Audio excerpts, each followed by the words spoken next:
이스라엘의 역사는 하나님의 역사입니다. 이스라엘 역사 속에서 하나님께서 역사하셨기 때문에 그렇습니다.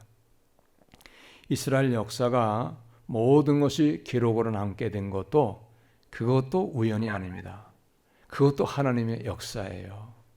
하나님이 성령의 감동을 주신 사람들을 통해서 성경의 모든 말씀이 다 기록이 되었어요.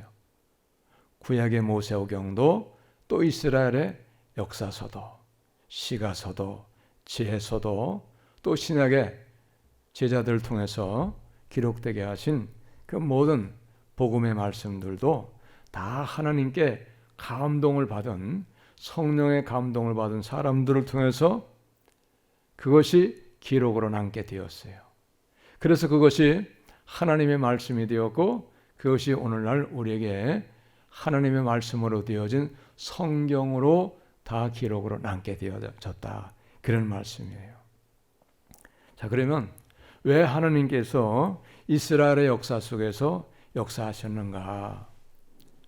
이스라엘의 역사 속에서 하나님이 역사하심으로 말미암아서 모든 사람으로 하여금 하나님을 알게 하고, 그리고 그가 보내신 그의 아들 독생자 예수님을 믿게 함으로 말미암아서 모든 이 땅의 인생이 구원을 받을 수 있도록 하기 위해서 하나님께서 성경을 우리에게 주신 거예요. 이걸 우리가 모르시면 안 돼요. 자, 이스라엘의 역사가 성경에 구약엔 너무나 많이 있어요. 주로 이스라엘의 역사가 성경의 역사예요. 그런데 분명한 것은 그 가운데 하나님이 이스라엘 역사 가운데 근원적으로 그 밑에는 하나님의 역사가 분명히 역사하셨다, 이런 얘기입니다. 그래서 이스라엘 역사 속에서 역사하신 하나님을 기록으로 남겨서 그 하나님이 어떻게 역사하셨는가 하나님을 알리시는 거예요. 하나님을 알리셔서 하나님을 믿게 하고 하나님의 아들 독생자 예수님을 믿음으로 구원을 받게 하시려고 우리에게 주신 책이 바로 성경책인 것을 우리는 믿어야 됩니다. 할렐루야. 다 하나님이 역사하신 거예요. 그럼 성경은 뭐냐? 성경은 창조의 하나님을 말씀하고 계세요. 시작에 보면 창조의 하나님, 그리고 그 이후에 인간의 죄가 관영합니다. 하나님이 만드신 인간들이 죄악이 관영해요. 이 죄악의 관영은 바로 하나님의 심판이 있는 것을 말씀하고 있어요. 그리고 이미 성경에서 죄악에 대해서 하나님이 심판하셨다는 내용이 이미 우리에게 성경을 통해서 증거로 기록으로 남게 되었어요. 무슨 얘기냐? 죄는 반드시 심판이 온다, 이 말이야. 그러니까 죄 짓지 말라, 이런 얘기죠. 그리고 마지막에는 죄로 인하여 세상의 심판을 받고 종말이 오게 될 것이다, 이런 얘기입니다. 종말에는 두 가지가 있어요. 우주적인 종말이 있고 개인적인 종말이 있어요. 개인적인 종말도 다 있는 거예요. 개인적인 종말 뭐냐? 예수 믿어야지 구원받는다. 구원자가 예수다, 이 말입니다. 세상은 다 지나가는 거예요. 잠깐입니다, 인생은. 별거 아니에요. 구원자 예수 잊어버리면 소용이 없어요. 구원자 예수를 믿지 아니하면 소용이 없어요. 그래서 성경은 철저하게 구원의 책입니다. 구약은 뭐냐? 구원자 보내주실 예수 그리스도를 구약에서 말씀하고 있어요. 그리고 예언의 약속대로 성취로 오신 예수 그리스도, 그 예수 그리스도를 믿음으로 말미암아 구원을 받는다는 거. 세상은 마지막에는 종말이 온다. 멸망을 당한다. 심판으로 말미암아. 무엇 때문에? 죄의 심판으로 말미암아서. 이걸 우리가 아셔야 됩니다. 성경을 자꾸 읽다 보면 성경 전체를 보는 눈이 오고 그 다음에 크게 보는 그런 안목이 생겨요. 하나님의 은혜죠. 자, 그래서 이스라엘의 역사 속에서 하나님이 역사하셨는데, 하나님은 애굽에서 이스라엘 백성들이 종살이 하도록 하셨는데 그것도 다 하나님이 기획하신 거예요. 아브라함에게 이미 하나님이 말씀을 하셨어요. 430년 동안 너희들의 후손이 애굽에서 종살이 할 것이다. 그리고 430년이 차면은 거기에서 해방이 될 것이다. 그렇게 말씀하셨어요. 그래서 제일 먼저 애굽에 들어간 사람이 누구냐? 요셉이 먼저 들어갔어요. 하나님께서 요셉을 예비하셔 가지고 요셉이가 애굽에 들어가서 종살이하고, 그리고 종살이하고 믿음으로 말미암아 하나님이 계획하신 대로 애굽의 총리가 되었어요. 애굽의 총리가 되었을 때에 가나안 땅 야곱이가 사는 곳에는 극한 기근이 와가지고 먹고 살 길이 없어가지고 요셉이가 자기 가족을 애굽으로 인도해냈잖아요. 그래서 애굽으로 인도해내었던 그 야곱의 가족이 430년 만에 장정만 60만 명이 된 거예요. 이 모든 것이 하나님의 역사이었던 것을 우리는 아셔야 돼요. 우연이 아닙니다. 사람의 역사인 것 같아도 사람의 역사가 아니에요. 그러나 분명한 것은 뭐냐? 이스라엘이 애굽에서 430년 동안 종살이했지만 그것은 우연이 아니에요. 하나님이 이미 계획하신 것이고 하나님의 섭리였다는 것을 우리는 아셔야 됩니다. 그리고 하나님께서는 애굽에 종살이했던 것을 잊지 말라는 거예요. 영원토록 기억을 하라는 겁니다. 그리고 지키라 이렇게 말씀하셨어요. 그래서 이스라엘은 이 절기를 잊으면 안 돼요. 그래서 이스라엘의 역사는 절기를 지키는 것이 이스라엘의 역사예요. 3대 절기는 반드시 지키라고 말씀하셨어요. 3대 절기는 반드시 지키라고 분명히 말씀하셨는데 어떻게 지켜야 되느냐? 예루살렘으로 다 모여야 돼요. 남자들이 1년에 3번 6월절, 그 다음에 오늘 우리가 이 은혜를 받을 77절, 맥추절이라고 하기도 하고 초실절이라고 그렇게 하기도 합니다. 이거를 지키라고 말씀하셨어요. 그 다음에 초막절, 수장절이라고도 합니다. 이 세 가지 절기는 이스라엘의 가장 큰 절기입니다. 3대 절기입니다. 여기는 예외 없이 모든 유대의 남자는 다 예루살렘으로 와서 절기를 지켜야 되는 거예요. 뿐만이 아니고 예물도 정성을 다해서 준비해서 하나님 앞에 드려야 되는 거예요. 그럼 왜 이렇게 절기를 지키라고 말씀하시는가? 이유가 있어요. 오늘 말씀에도 나오거든요. 오늘 말씀에도 보면은 12절에 보면 너는 애굽에서 종되었던 것을 기억하고 이 규례를 지켜 행할지니라. 맥추절을 말씀하시면서 애굽에 종되었던 것을 잊지 말고 기억하라는 거예요. 6월절도 마찬가지죠. 6월절도 애굽에서 종에서 구원해내신 하나님의 은혜를 잊지 말라는 거예요. 그것이 절기를 주신 하나님의 뜻인 것을 우리는 성경을 통해서 알 수가 있어야 되는 거죠. 자, 그 다음에 그것뿐만이 아니고 월삭이 있어요.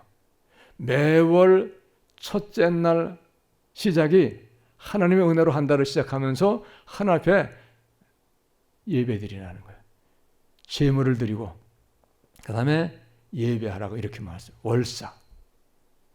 월삭을 지키라고 말씀하셨어요. 매월. 지금도 월삭을 지키는 교회가 있어요. 매월 첫째 날은 모든 성도들 새벽에 나와가지고 예물을 드리면서 하나님 앞에 예배 드리는 거예요. 한 달을 하나님께 기도로 부탁하며 한 달도 은혜 가운데 살기를 하나님 앞에 기도하는 거예요. 귀한 거이죠. 참으로 좋은 것입니다. 아예 기도 안 하는 사람도 있으니 어떻게 하겠어요? 기도를 모르고 사는 사람이 얼마나 많아요? 너무나 많아요. 교회마다 새벽 기도 나오는 사람이 10분의 1입니다. 거의 틀림이 없어요. 모든 목사님 다 그렇게 얘기해요. 자, 하나님의 은혜를 잊지 말라 그렇게 말씀하시는 거예요. 모든 것이 하나님의 은혜라고 그렇게 말씀하시는 것이 바로 절기의 여러분 의미인 것을 우리가 아셔야 되죠. 그래서 오늘도 77절을 지키는 것을 말씀하셨는데 모든 것을 은혜로 주신 그 하나님의 은혜를 잊지 말아야 된다 그런 말씀이에요. 그럼 언제 지키라고 말씀하셨는가? 9절의 말씀 보면 7주를 셀지니 그랬어요. 곡식의 낫을 되는 첫날부터 7주를 세어. 곡식이 익으면 이제 베기 시작하잖아요. 옛날엔 다 나스로비였어요. 지금 나스로비는 우리나라는 거의 없을 거예요. 북한이나 좀 있고 조금 문화가 뒤떨어지고 경제가 어려운 나라는 낫으로 비겠지만은 지금은 다 기계로 비죠. 예전에는 낫으로 다 비었어요. 저도 기억이 나요. 옛날에는 이 보리를 어디다가 심었는가 하면 논에다가 많이 심었어요. 이모작을 했어요. 보리를 가을에 심어가지고 겨울을 나게 한 다음에 봄이 이제 날이 따뜻해지면은 보리싹이 새파랗게 파릇파릇하게 올라옵니다. 그럼 그것이 자라면서 이제 모내기 전까지 다 익어버려요. 그것을 베어내고 그 논을 갈아서 그리고 거기에다가 모를 심는 거예요. 제 기억에 보리 심은 그 논에다가 모를 심으려고 하면 옛날에 손으로 다 심었거든요. 그럼 보리 걸그렁이라 그러죠. 이거 베어낸 것이 뾰족해가지고 손을 찔러버려요. 힘든 거예요. 그 옛날에는 다 맨발로 들어가는 거예요. 그럼 발도 찔립니다. 날카로워요. 그걸 손으로 심는 건 손가락 여기다 까져버려요. 손등위에가 여기가 손가락 위에가. 그래가지고 보리 추수를 한 다음에 그리고 모내기를 하는 거예요. 지금도 저 밑에 지방에 가면 아마도 그런 동네가 좀 있을 거예요. 많지는 않아도. 보리 추수를 한 다음에 곡식을 낫을 대는 전날부터 7주를 세워서 7주니까 7, 7이 49니까 49일 후에 49일째 되던 날에 그런 날에 맥주절로 77절을 지키라는 거예요. 주님이 명령하신 거예요. 어떻게 지키라고 말씀하셨는가? 10절의 말씀 보면 내 하나님 여호와 앞에 77절을 지키되 맥주절을 지키되 내 하나님 여호와께서 내게 복을 주신 대로 헤아려 보라. 내 힘을 헤아려 보라. 자기에게 주신 그 복을 헤아려 보고 자기에게 주신 것 가운데서 내가 하나님에게 얼마만큼을 드릴 수 있는가 자기의 힘을 헤아려 보라는 거예요. 헤아려 보라는 얘기는 무슨 얘기냐 하면은 힘껏 예물을 드리라 그 말이에요. 힘껏. 힘이 되도록. 쉽게 말하면 다른 말로 표현하면 부담이 되도록 이렇게 드리라는 거예요. 드려도 아무 부담이 안 돼요. 힘껏 드리지 않아요. 그냥 형식으로 떼어 넘깁니다. 그런 건 하나님 앞에 받으시는 예물이 아니에요. 그래서 오늘 말씀도 보면 내게 복을 주신 대로 내 힘을 헤아려 자원하는 예물을 드리고 그러니까 하나님의 주신 은혜와 복이 커서 많아서 많이 드려야 될 사람은 많이 드려야 된다는 거예요. 그러나 그렇지 못해요.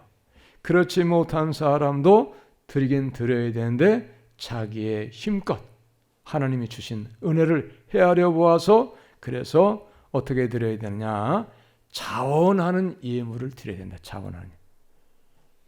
어떻게 하나? 맥주절인데 감사해야 되는데 안 하기는 힘들고 맞이 한 잔이 부담되고 어쩔 수 없지. 하긴 해야 되겠지. 해서 억지로 하는 그런 예물을 드리지 말라는 거예요. 자원하는 예물로. 하나님 주신 은혜가 크지. 주신 은혜가 큰데 내가 힘껏 드려야지. 감사함으로 드려야지. 하나님이 안 주셨으면 내가 어떻게 받을 수 있겠는가 해서 자원하는 예물을 드리는데 자원하는 예물로 드릴 때는 절대 인색함이 있을 수가 없어요. 인색함이 없어요. 마음껏 힘껏 드립니다. 그리고 감사로 드릴 수 있어요. 할렐루야. 감사함으로 드릴 수 있어요. 자원하는 예물이 될 때 감사하며 은혜를 깨닫고 보답하는 마음으로 드릴 때에 그럴 때 자원하는 예물이 돼요. 근데 그런 마음이 없으면 감사를 모르고 은혜를 모르고 깨닫지를 못하면 자원하는 예물도 드릴 수 없어요. 억지로 마지못해 드리는 형식적으로 드리는 거예요. 그러면 그 예물은 사람은 모르기 때문에 받을 수 있지만 하나님은 받지 않으세요. 소용이 없는 거예요. 그래서 오늘도 말씀 보면 네 힘을 헤아려 자원하는 예물을 드려라 이렇게 말씀하셨어요. 모든 하나님 앞에 드리는 예물을 우리가 자원하는 마음으로 힘껏 그리고 감사와 기쁨으로 은혜를 생각하며 드릴 수 있기를 바랍니다. 할렐루야. 그래야 하나님 받으시는 거예요. 자, 그 다음에 11절에서는 어쩌면 조금 이해하기 어려운 말씀을 우리에게 주셨어요. 무엇을 말씀하고 계시는가 하면 너와 내 자녀와 노비와 내 성중에 있는 레위인과 및 너희 중에 있는 객과 고아와 과부가 함께 내 하나님 여호와께서 자기의 이름을 두시려고 택하신 곳에서 내 하나님 여호와 앞에서 즐거워할지니라. 내 성중에 있는 자들, 내 자녀, 노비는 종이에요. 남의 집에 일해가지고 품삯 받고 사는 사람들이잖아요. 그 다음에 레위인은 땅을 안 줬어요. 집만 질 수 있는 그 거주지만을 줬어요. 농사가 없어요. 목축이 없습니다. 그러니까 이들은 하나님께서 주신 것을 받아가지고 그걸로 생활하는 사람들이에요.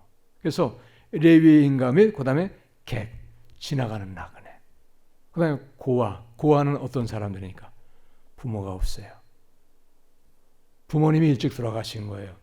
어린 나이에 고아가 되면 삶이 얼마나 궁핍하겠어요. 힘들죠. 가난할 수밖에 없어요. 그 다음에 과부는 남편이 없으니까 혼자 일해서 사니까 얼마나 힘들겠어요. 제대로 할 수 없죠. 다 어려운 사람들입니다.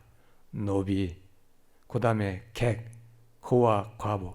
그 모든 사람들과 함께 어디에서 즐거워하라고 말씀하셨는가 하면 자기의 이름을 두시려고 택하신 곳에서 내 하나님 여호와 앞에서 즐거워하지나 예루살렘에 모여서 성전에 모여서 거기서 하나님 앞에서 즐거워하라고 그렇게 말씀하시는 거예요. 여러분, 노비, 객, 고아, 과부 어떨 때 즐거울까요? 가난해서 떼끼니를 끼니지 못하는데, 그런데 먹고 살 게 없는데 지금 돈 때문에 궁색해가지고 쫄리고 있는데, 근데 여러분 맥주절만 맞이했다고 기쁠까요? 그럴 수 없겠죠. 무슨 뜻이냐? 나누어야 된다는 거예요. 나눔을 얘기하시는 거예요. 자, 여기 보세요. 하나님 앞에 예물 드린 것은 하나님을 사랑함으로 하나님의 은혜를 보답해 드리는 거예요. 이건 하나님을 사랑하는 거죠. 그 다음에 이 어려운 사람들을 사랑하는 마음으로 나누는 것은 이웃 사랑이에요. 그러니까 이 짧은 몇 마디의 말씀 가운데 하나님 사랑과 이웃 사랑 첫 번째 계명이 다 들어있다는 내용이에요. 그렇게 해서 절기를 지키라는 거예요. 그래서 여호와 앞에서 즐거워할지니라 이렇게 말씀하셨어요. 그러면서 말씀하시기를 너는 애굽에서 종되었던 것을 기억하고, 애굽의 종살이는 쉽지 않아요. 고난이 있었죠. 거기에는 배고픔이 있어요. 종살이는 노예인데 무슨 먹고 마시는 걸 넉넉하게 주었겠습니까? 그러지 않아요. 겨우 먹고 생존할 수 있을 정도만, 생명 유지할 수 있을 정도만, 그 정도만 주는 게 종이에요.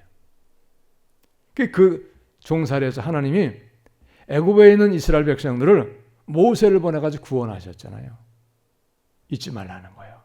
옛날에 어렵게 살던데, 종살이 했던 때, 가난하고 배고프고 굶주렸던 때, 고통당했던 때를 너희들이 기억하라. 그 고생에서, 그 노예 생활에서, 애굽의 정에서 하나님이 너희들을 구원하셨다. 할렐루야. 잊지 말라는 거예요. 그래 지금 어떻게 되었습니까?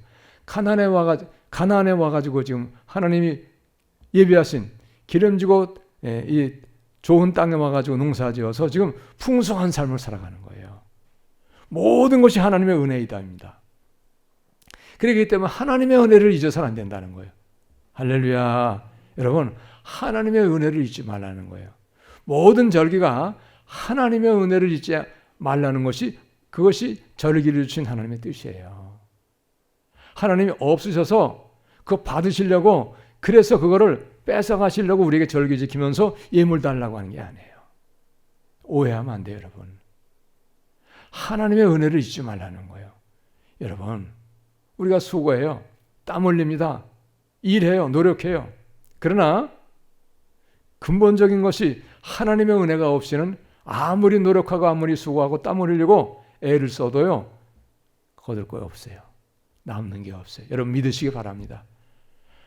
당해보지 않은 사람 모르는 거예요. 당해보지 않은 사람은. 예? 아무리 노력하고 아무리 힘쓰고 땀을 흘리고 아무리 애를 써도 거두어보지 못했던 사람들은 그걸 알지만은 그런 경험이 없는 사람들은 알 수 없어요. 하나님의 은혜가 임해야, 하나님의 은혜가 있어야 여러분 사람이 애를 쓰고 수고하고 땀 흘리고 노력하고 이런 것이 여러분 결과물로 열매로 거두게 되어진 것을 여러분 믿으시기 바랍니다. 하나님의 은혜 없이 되는 게 없어요, 여러분. 이게 근본이 뭐냐? 내 노력이 아니에요. 무엇이 큰 것이냐? 내 노력이 큰 게 아니에요. 내가 땀 흘리고 내가 노력한 것이 큰 것이 아닙니다. 그게 모든 것이 아니에요. 어떤 사람 예수 믿어도 여전히 그렇게 사는 사람이 있어요. 내가 땀 흘리고 내가 노력하고 내가 수고한 것이 모든 것이라고 생각하고 하나님의 은혜를 모르는 사람이 있어요. 깨닫지 못해요. 여러분, 하나님의 은혜는 모든 것입니다. 믿으시기 바랍니다. 내가 노력하고 땀 흘리게 된 것도 하나님의 은혜예요. 왜? 건강 주셨잖아요. 땅을 주셨잖아요. 심을 수 있는 씨를 주셨잖아요. 하나님의 은혜가 아니고 어디에 있습니까? 이건 우리 아셔야 돼요. 믿으시기 바랍니다. 그래서 오늘도 주시는 말씀이 뭐냐? 하나님의 은혜를 잊지 말라는 거예요. 모든 것이 하나님의 은혜다. 너희가 애굽에 종살이 했던 그 어려운 때를 기억하라. 그때를 기억하고 하나님이 너희를 애굽의 종살이에서 구원해내셨고 젖과 꿀이 흐르는 가나안 땅으로 인도해내셔서 풍성한 삶을 살게 하셨다. 너 하나님의 은혜를 잊지 말라. 하나님을 잘 섬기고 하나님의 은혜를 보답하며 살아가야 되고, 그리고 하나님의 계명을 지키는 삶을 살고 하나님을 순종하는 삶을 살아가야 된다고 하는 것을 우리에게 말씀하는 거예요. 믿으시기 바랍니다. 계명을 지켜야 돼요. 하나님 말씀 순종해야 돼요. 그게 섬기는 거예요. 그게 믿는 거예요. 이걸 우리가 아셔야 됩니다. 또 하나 우리가 아셔야 될 것이 있어요. 하나님의 애굽에 종살이했던 때를 잊지 말라고 이스라엘 백성들에게 말씀하고 있지만 우리에게 주시는 오늘날의 말씀 뭐냐? 우리가 예수 믿기 이전에 마귀의 종로로 타며 살았는데 마귀의 종로로 타며 살던 우리를 예수 그리스도를 믿게 하심으로 말미암아서 죄에서 구원해 주시고 마귀의 자녀에서 예수의 제자로 하나님의 자녀로 바꿔주신 우리의 인생, 우리의 모든 것을 바꿔주신 그 하나님을 잊지 말라고 하는 것을 우리에게 말씀하시는 거예요. 믿으시기 바랍니다. 마귀의 종로로 타며 살던 우리를 하나님께서 예수 그리스도를 통하여 하나님의 자녀로 우리를 만들어 주신 거예요. 은혜를 잊지 말라는 거예요.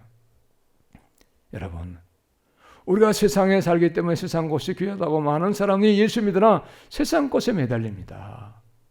그러나 아무리 세상 것이 귀한 것 같고 세상 것이 모든 것 같아도 세상은 다 지나가는 거예요. 그것이 모든 것이 아니에요. 아무리 세상의 것을 내가 다 가졌고 다 누렸고 다 해보았어도 즐겨보았어도 구원을 받지 못하면 아무것도 아니에요. 영생 얻지 못하면 아무것도 아닌 거예요, 여러분. 믿으시기 바랍니다. 그렇기 때문에 우리의 소망을 어디에 두셔야 되는가? 우리의 소망을 하나님께 두고 세상에 두는 삶을 살면 안 돼요. 이걸 아셔야 돼요, 여러분. 하나님께 두고 하나님께서 예비하신 하나님 나라에 우리의 소망을 두고 살아가야 됩니다. 할렐루야. 믿으시기 바랍니다.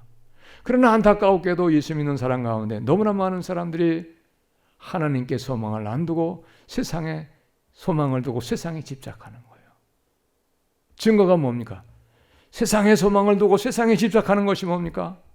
그것이 증거가 뭐냐고요? 열심히 그쪽으로는 특심이에요. 열심히 매달리는 거예요. 매달리는 거예요. 시간도 물질도 생각도 마음도 시간도 모든 정열을 다 세상 쪽에다만 쏟는 거예요. 그것이 세상에 소망을 둔 증거입니다. 이걸 아셔야 돼요. 그러나 하나님 나라에 소망을 둔 사람은 뭐예요? 하나님께 열심 내는 거예요. 예수님 믿는 일에 열심을 내는 거예요. 말씀에 순종하며 계명을 지키는 삶의 열심을 내는 거예요. 그 사람이 하나님께 소망을 둔 사람이고 하나님을 섬기는 사람이고 하나님 나라에 소망을 둔 사람이에요. 믿으시기 바랍니다. 다 지나가는 거예요. 여러분 속으면 안 돼요. 그러므로 여러분 우리가 오늘 이 시간에 왜 하나님께서 우리에게 절기를 지키라고 말씀하시고 우리는 왜 지켜야 하며 그리고 왜 우리가 예물을 드려야 되겠는가? 그 의미를 바로 잘 알아야 됩니다. 무엇이냐? 은혜를 잊지 말라는 거예요. 첫 번째 은혜, 구원의 은혜를 잊지 말라는 겁니다. 할렐루야. 구원의 은혜를 잊지 말라는 거예요. 예수 그리스도로 말미암아 너가 멸망받아 마땅한 인생인데 예수 그리스도로 말미암아 너가 구원받았다는 거예요. 예수 그리스도의 십자가의 죽음이 아니면 너 구원받을 수 없다는 거예요. 영원한 고통, 영원한 멸망, 영원한 사망 당할 수밖에 없다는 겁니다. 잊지 말라. 예수 그리스도가 너 위해 십자가에 죽으셨다. 너 십자가의 은혜로 구원받았어. 잊지 마라. 그 은혜를 보답하라. 기억하며 살아라. 그런 말씀이에요. 모든 것이 우리의 삶의 모든 것이 하나님의 은혜라는 거예요. 그래서 6월절도 77절도 그리고 수장절도 모든 것이 하나님의 은혜를 잊지 말고 은혜를 보답하며 감사하며 살아가라 해서 하나님께서 이스라엘에게 절기를 지킬 것을 말씀하셨고 오늘날 예수 믿음으로 말미암아 영적 이스라엘이 된 우리에게도 하나님께서는 이 절기를 분명하게 지킬 것을 말씀하고 계시는 거예요. 믿으시기 바랍니다. 여러분 구원의 은혜보다 큰 게 없어요. 예수 그리스도를 믿음으로 구원받은 그 은혜가 세상의 어떤 것보다 가장 큰 것입니다. 그거보다 더 큰 건 없어요. 모든 세상의 것은 다 지나가는 거예요. 아무리 화려하고 아무리 크고 아무리 지금 나를 유익하게 하고 나를 즐겁게 하고 나를 행복하게 한다고 해도 세상의 모든 것은 다 지나가는 거예요. 그러나 구원받지 못했다. 다 잃은 것이에요. 구원받지 못했다. 세상의 모든 것은 다 얻었는데 구원받지 못했다. 다 잃은 것이에요. 아무것도 얻지 못한 것입니다. 그러나 내가 세상의 것은 얻은 것이 없어요. 나를 알아주는 사람 아무도 없어요. 아무도 안 알아줍니다. 그런 나가 구원받았어요. 하나님께 칭찬을 받고 하나님께 위로를 받고 하나님께 사랑을 받아서 영원한 생명 얻고 하나님 나라에서 상급을 얻는 사람은 세상의 것을 아무것도 얻지 못했어도 세상의 모든 사람이 한 사람도 그를 인정하지 않고 박수 보내지 아니한다고 해도 그는 모든 것을 얻은 사람입니다. 믿으시기 바랍니다. 여러분 우리 모두가 그런 은혜를 누릴 수 있는 믿음의 승리자가 다 되시기를 바랍니다. 하나님의 은혜를 잊지 말고 늘 기억하며 감사하며 보답하며 살 수 있는 신앙생활 다 되시기를 예수님의 이름으로 축복합니다. 할렐루야 기도합니다. 하나님